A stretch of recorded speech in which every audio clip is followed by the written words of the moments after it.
Em nome do Pai, do Filho e do Espírito Santo. Amém. Que as almas dos fiéis defuntos, pela misericórdia de Deus, descansem em paz. Dileto e amado ouvinte aqui da nossa querida e amada Diocese de Formosa, ouvintes de outras localidades que nos acompanham, bom dia, uma feliz segunda-feira para você e um bom trabalho durante esta semana. Uno-me também aos doentes, aos que sofrem, aos que estão acamados, enfermos, aos que estão hospitalizados, aos que precisam de oração. Dando sequência às nossas meditações do Tratado Prático dos Vícios e das Virtudes, onde nós temos as locuções de Jesus ao coração da Beata Conchita, hoje traremos o relato do vício do ciúme. O ciúme é filho inseparável da inveja. Soberba, inveja e ciúme formam um trio coeso. Geralmente são inseparáveis e colaboram entre si para a perdição das almas. O ciúme ofusca a alma que acomete, obscurece suas faculdades e chega a tais extremos que por sua causa realizam-se no mundo crimes horríveis. É uma paixão que chega a tirar o juízo, a obscurecer a razão. O inferno está cheio de suicidas que foram culposamente arrebatados por essa paixão desenfreada.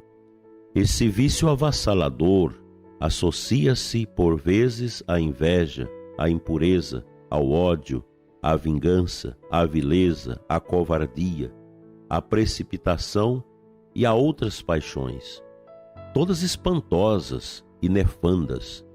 A essência do ciúme é a soberba. Nenhum dos dois, apesar das ligações de sangue e espírito, conseguem enxergar o bem do outro. O ciúme espiral faz terríveis estragos nas almas que se dizem minhas e piedosas. Os ninhos do ciúme estão nos confessionários, muitas vezes à revelia dos confessores. Só eu posso saber, lamentar e avaliar os estragos da soberba, da inveja e do ciúme em confessores e confessados, diretores e dirigidos. Satanás colhe muito nesse campo. Graças a esses três vícios capitais, logra frutos terríveis. Quantas almas há detidas nessas armadilhas?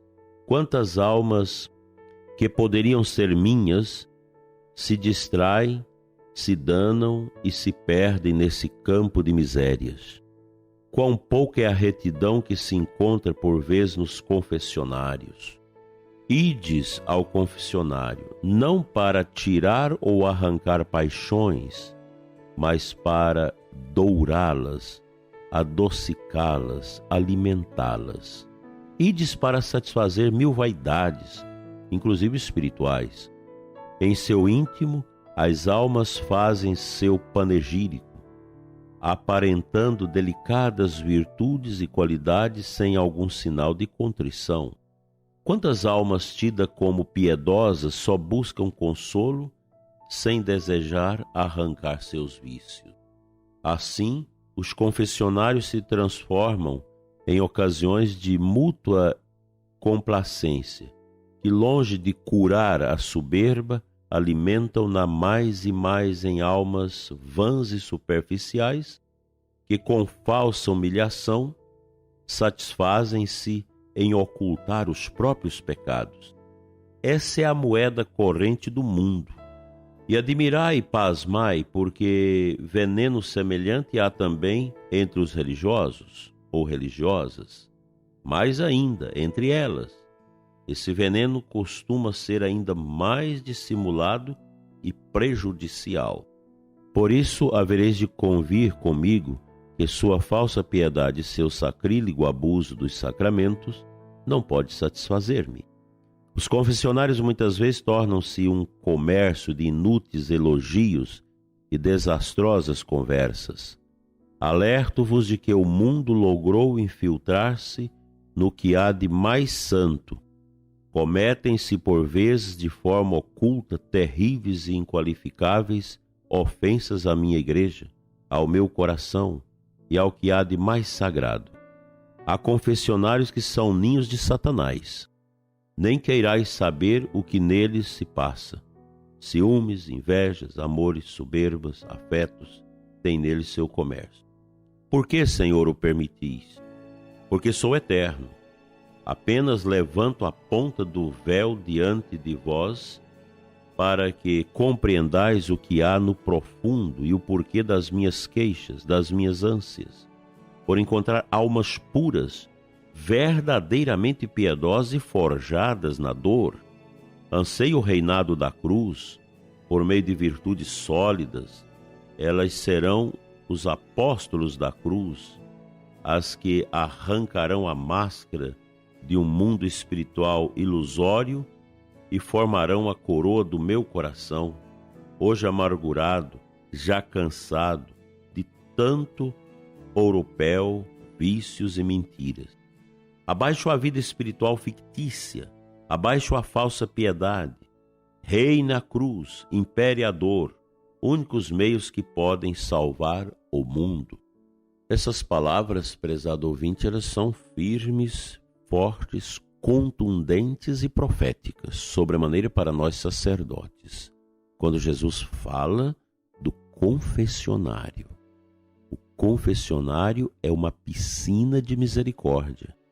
Mas nós temos visto que muitas vezes o confessionário não atinge, não alcança aquilo que Deus quer, que é realmente curar as almas.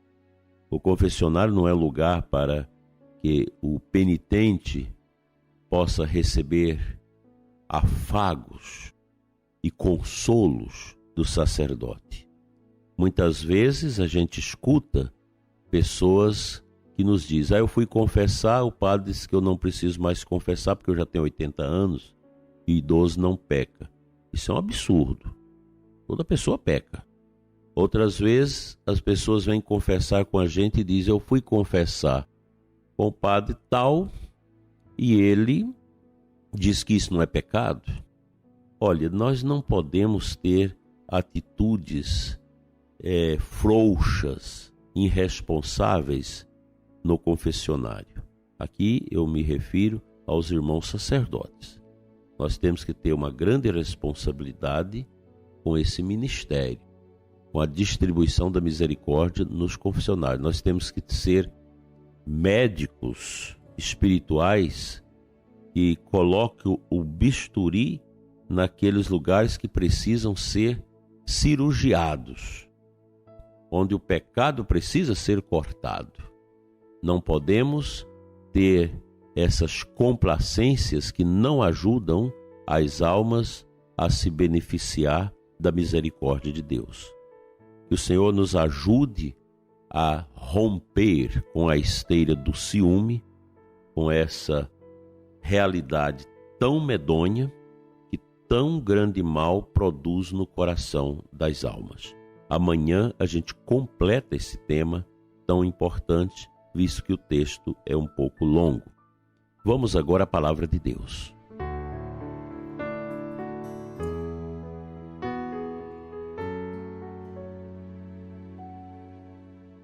A aclamação ao Evangelho de hoje traz o versículo 10 do capítulo 1 da 2 Timóteo. São Paulo nos diz assim: Jesus Cristo Salvador destruiu o mal e a morte, fez brilhar pelo Evangelho a luz e a vida imperecível. Então, é nosso Senhor, a força misericordiosa do Pai, que esmaga os nossos pecados. Dentre eles, o ciúme. O ciúme que revela a fraqueza. A pessoa ciumenta, ela é fraca. Ela é incapaz de gostar de si mesma. Ela se torna invejosa, soberba, como nós ouvimos no texto.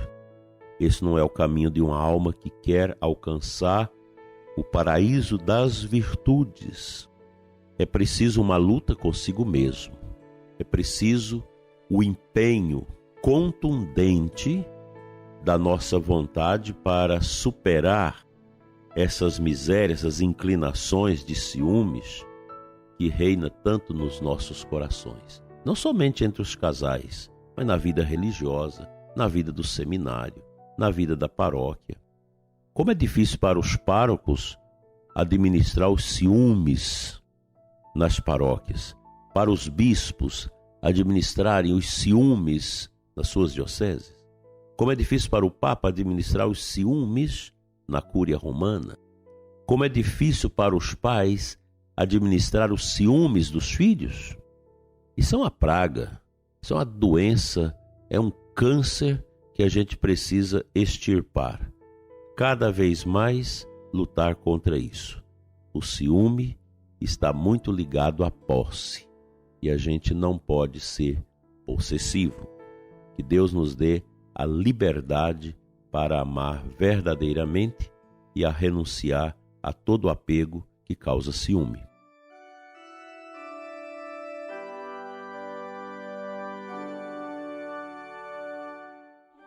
Senhor, nosso Deus e Pai, Pai das misericórdias eternas, cura-nos do ciúme, dessa fraqueza, dessa miséria que grasa dentro de nós, que nos destrói a partir de dentro, nos levando à soberba e à inveja.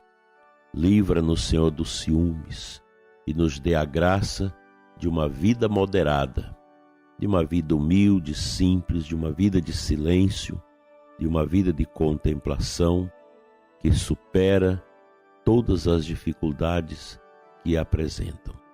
Obrigado, Senhor, por esta manhã, por este ensinamento muito rico, profundo e difícil de ser vivido.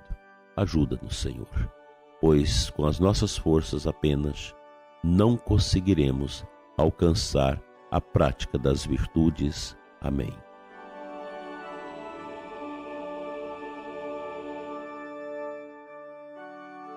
Pela intercessão de Nossa Senhora da Boa Morte, venha sobre você e sua família a bênção de Deus Todo-Poderoso, Pai, Filho e Espírito Santo. Amém. Até amanhã, se Deus quiser. Quem puder fazer uma visita ao cemitério para orar e pedir a humildade, o faça, e que você tenha uma abençoada semana de atividades e muita paz aos nossos enfermos e idosos. Assim seja.